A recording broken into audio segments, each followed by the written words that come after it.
आप लोगों के साथ ये सीक्रेट चीट को शेयर करने से पहले ना मैं आपको कुछ ऐसे स्टूडेंट के एग्जांपल्स दिखा देता हूं who have used the secret cheat codes और बेटा उनका रिजल्ट पता है कैसा आया है। उनका रिजल्ट आप लोगों के सामने है। ये सब आपके सीनियर्स हैं।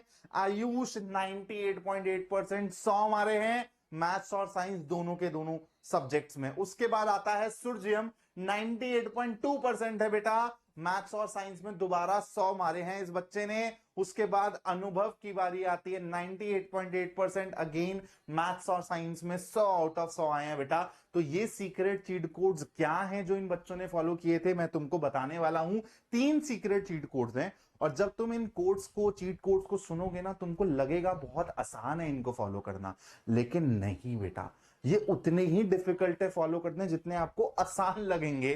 तो सबसे पहले बेटा बारी आती है जो सबसे मुश्किल रहता है, दैट इज कंसिस्टेंसी और सिंसियरिटी। तो बेटा consistency is actually the key. आप लोगों को रुकना नहीं है बेटा। आप लोग ऐसे सोचोगे कि हफ्ते में 2 दिन मैथ्स पढ़ के बेटा फोड़ दोगे, हफ्ते में 2 दिन साइंस पढ़ के फोड़ दोगे, तो बेटा नहीं हो पाएगा। अगर आपको ऐसा रिजल्ट चाहिए जैसे सुरजियम का है, आयुष का है, अनुभव का है, तो आपको कंसिस्टेंटली मेहनत करते रहनी पड़ेगी, सब्जेक्ट्स को टाइम देते रहना पड़ेगा डेली बेसिस पे। आप लोग 4 दिन मस्ती करके 2 दिन नहीं जाग सकते हो। डेली थोड़ा थोड़ा थोड़ा थोड़ा एफर्ट मारो, दिस इज वे बेटर। आप लोग बेटा इसको मैथ से भी समझ सकते हो। सिंपल सी मैथ्स मैं आपके सामने रख रहा हूं। अगर आप मान लो डेली मैथ्स के पर्सपेक्टिव से बताता हूं चलो कि आप लोगों को मैथ्स पढ़नी है। अगर आप डेली बेटा मैं कह रहा हूं सिर्फ 30 मिनट्स देते हैं मैथ्स को, सातों के सातों दिन आप 30 मिनट्स भी दे रहे हैं, तो आपके टोटल कितने हो गए बेटा? 210 मिनट्स। 210 मिनट्स का मतलब क्या है कि आपने मोटे मोटे तौर पे 3.5 घंटा मैथ्स पढ़ लिया है, चाहे थ्योरी पढ़ी हो चाहे आपने बेटा क्वेश्चन प्रैक्टिस करी हो। और यहीं पे ही मान लो कि तुम लोग वीकेंड में सिर्फ 2 दिन दे रहे हो और फिर वहां पर तुम लोग बेटा मान लो कि तुम लोग 1.5 घंटा भी पढ़ लेते हो। सबसे पहले तो इतना पढ़ने के लिए तुमको बेटा बहुत ज्यादा सरदर्दी हो जाएगी, क्योंकि वीकेंड तो सर मस्ती के लिए होता है, ऑब्वियसली होता है। लेकिन अगर आप जब डेली बेटा कुछ ना कुछ एफर्ट डाल के मेहनत कर रहे होगे, आप यहां पे वीकेंड पे 1.5 घंटा भी निकालोगे ना तो भी सिर्फ 3 घंटा बनेगा। और आप यहां पर स्ट्रेस देखिए जो खुद को दे रहे हैं। इससे बेटर है कि आप डेली बेसिस पे थोड़ा थोड़ा एफर्ट मारेंगे ना, वो एक्यूमुलेट होके आपको ज्यादा बेटर रिजल्ट देगा। और उसके बाद दूसरा सीक्रेट चीट कोड क्या है बेटा? This is again very crucial. हमेशा ग्रीन नहीं रहेंगी चीजें, हमेशा आपके एडवांटेज में नहीं रहेंगी चीजें, आपको समझना पड़ेगा ये। और अगर जब ऐसी सिचुएशन आई और आपने वहां पे क्विट कर दिया, देन बेटा आप टॉपर नहीं, टॉपर कैटेगरी वाले स्टूडेंट नहीं है।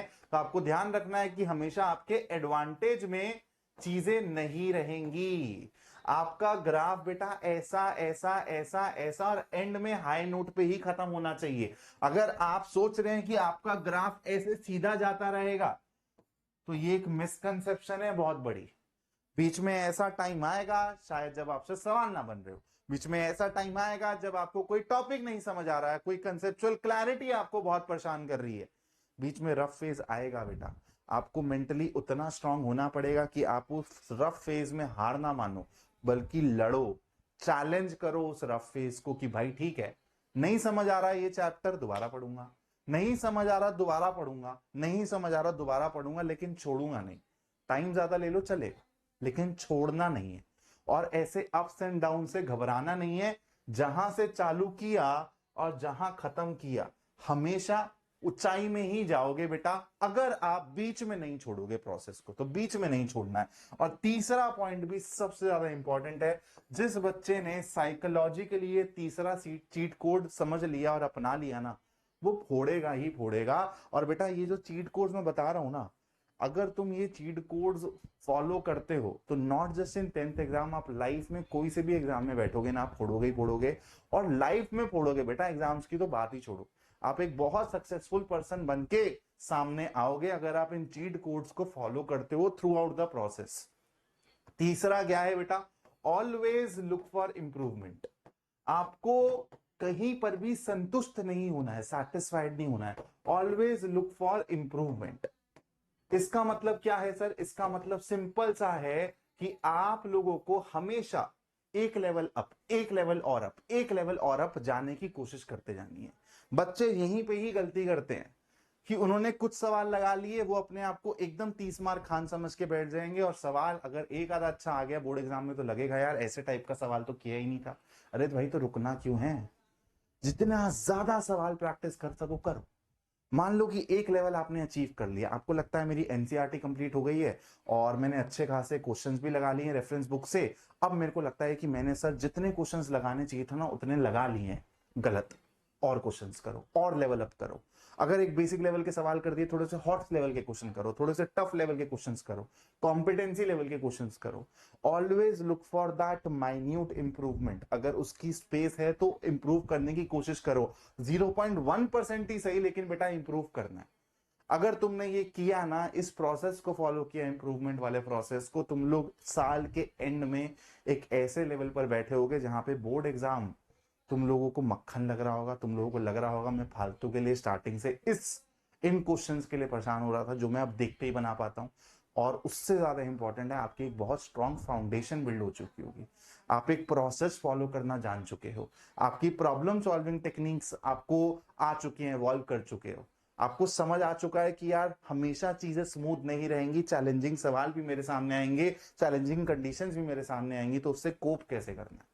तो आप लोगों को हमेशा इंप्रूवमेंट की जगह दिखेगी और दिखनी भी चाहिए। बस आप लोगों को ये कभी नहीं सोचना है कि भाई अब मैं राजा या फिर रानी बन गया हूं, अब मेरे से कोई कैसा भी सवाल पूछ ले।